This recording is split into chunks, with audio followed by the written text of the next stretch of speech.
Oxford Public School welcomes you. Myself Sandeep Nehra, your history teacher. We are studying out chapter 8, Confederation of Cultures. Our next topic is the state system of Central and South America. यानी कि central और south America के अंदर कौन कौन से state system काम कर रहे थे। तो इसके अंदर आपको 3 टॉपिक्स बताए गए हैं, Aztecs, Mayas and the Incas of Peru. तो आज हम क्या है इस लेक्चर के अंदर हम एज़टेक के बारे में पढ़ेंगे कि एज़टेक कौन लोग थे, उन्होंने कैसे अपना एम्पायर्स बनाया उसके बारे में। तो the Aztecs were the people who had migrate from the north into the central valley of Mexico in the 12th century. यानी 12th सेंचुरी के आसपास क्या है, ये जो लोग हैं एजेट्स लोग हैं वो उत्तर से आकर के, मतलब कि साउथ से उत्तर से आकर के मैक्सिको के मध्य घाटी के अंदर बस गए थे। मतलब मैक्सिको के सेंट्रल वैलीज के अंदर क्या है वो इस्टेब्लिश होता है। They defeated various tributes in order to expand their empires. तो उन्होंने मतलब अपने एम्पायर को बनाने के लिए वहाँ पर जो छोटी मोटी जो ट्रिब्यूट्स थी उनको क्या है काफ़ी को परास्त किया, मतलब कि हराया उनको, और वहाँ पर क्या है अपना जो ट्रिब्यूट है, अपना समुदाय है, अपनी कम्युनिटी है, उसको इस्टेब्लिश कर दिया, वहाँ पर स्थापित कर दिया। They defeated tributes were forced to pay tributes.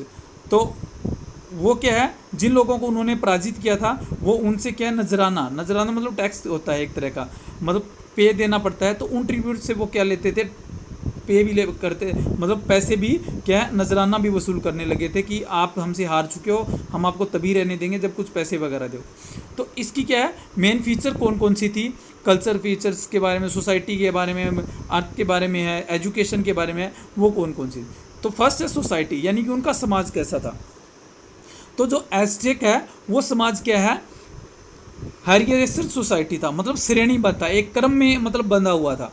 ऐसा नहीं था कि बिल्कुल बिखरा हुआ था, एक मतलब सोसाइटी को बिल्कुल स्टेप बाय स्टेप जैसे बनाया जाता है वैसे था। नोबल है, प्रीस्ट है and other who were given the rank, मतलब सभी को रैंक प्रोवाइड किए गए थे, चाहे वो उच्च कुलों के लोग हो, पुरोहित हो, अन्य प्रतिष्ठित लोग, सारे इसके अंदर क्या थे शामिल होते थे।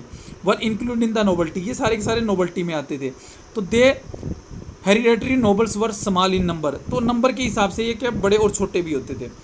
They were given a senior position in the army, मतलब जो नोबल्टी होती थी उनको आर्मी के अंदर सीनियर पोजीशन होती थी। The priesthood and the government, priest के अंदर है, गवर्नमेंट के अंदर उनको हाई पोजीशन प्राप्त होती थी। The nobles choose their leader, तो वो नोबल्स अपने में से एक अपना क्या है लीडर भी बना लेते। Who ruled until his death, मतलब वो अपनी डेथ तक क्या है उनका रूल करता था, यानी उनका राजा बना रहता था, उनका किंग रहता था। The king was observe as the representative of the son of earth, और जो राजा होता था, किंग्स होता था, उसको सबसे बड़ा देवता ये किसको मानते थे, सन को मानते थे।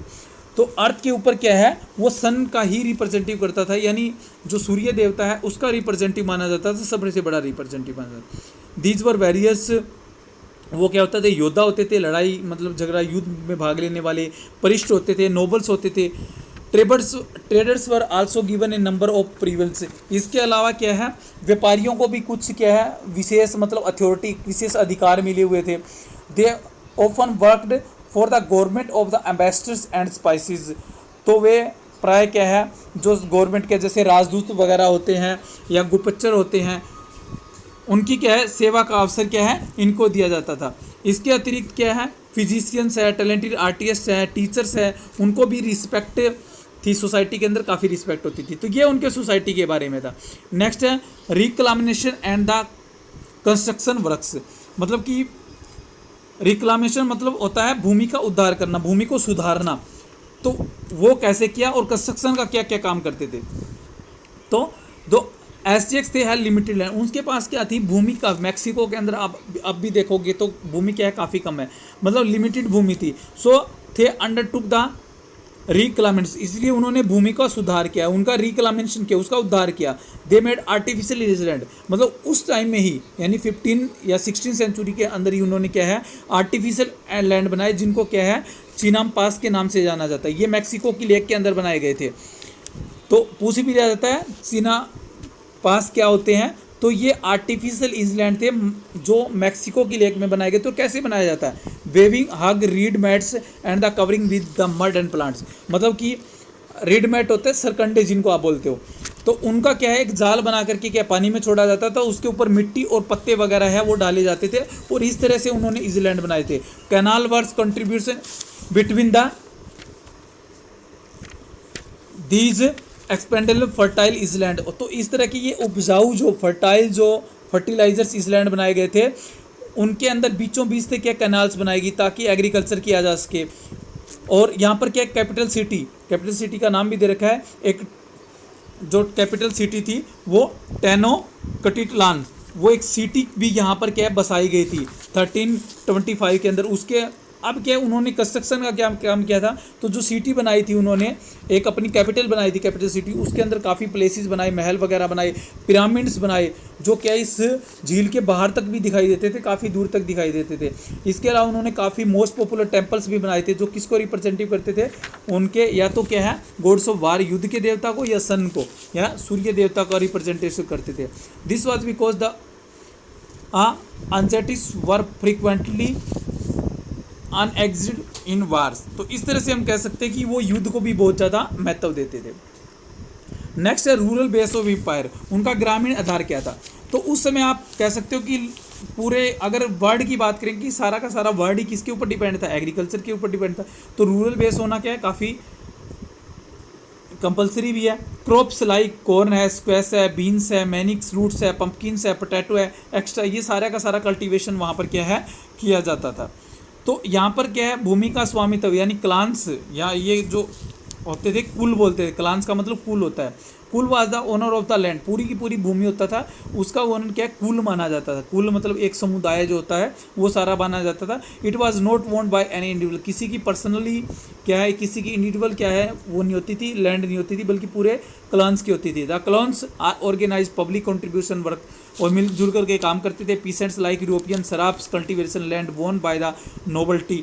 इसके अलावा जो यूरोपियन है वो क्या है खेतीहर लोगों को, यानी नोबल्टी क्या है जिनके पास ज़मीन नहीं थी उनसे खेती वगैरह भी करवाते थे। In exchange they obtained A part of the harvesting, इसके बदले में वो क्या है हार्वेस्ट का यानी फसल का एक बड़ा भाग उनको देते थे।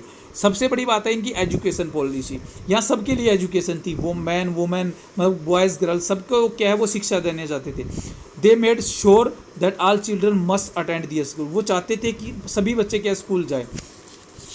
कालमेकन जो कालमेकोक है, कालमेकोक के अंदर क्या है कुलीन वर्ग नोबल्टीज़ के बच्चे पढ़ते थे, यानी इसके अंदर क्या है उनको मिलिट्री है रिलीजियस लीडर के बारे में क्या एजुकेशन दी जाती थी। इसके अलावा जो कॉमन्स पीपल्स होते थे उनके जो बच्चे पढ़ते थे उनको क्या बोला जाता था, तैपोकली बोला जाता था। वो तैपोकली में पढ़ते थे।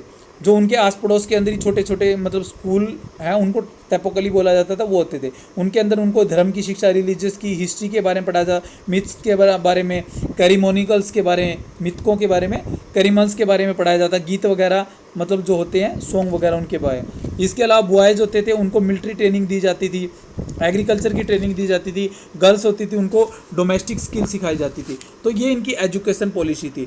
इसके अलावा एंड ऑफ द एम्पायर, तो इस तरह से क्या है ये इनकी पॉलिसीज थी और उन्होंने काफ़ी बड़ा एम्पायर्स क्या है बना दिया था। लेकिन इनका एम्पायर क्या है धीरे धीरे क्या हो जाता है समाप्त हो जाता है और वो टूटने लग जाता है। तो एस्टेक्स थे, empire started showing slide in the 16th century, यानी 16वीं शताब्दी के शुरुआत के अंदर ही क्या है उनका जो एम्पायर है उसमें अस्थिरता यानी दिखाई, इंस्टेबिलिटी दिखाई देने लग जाती है।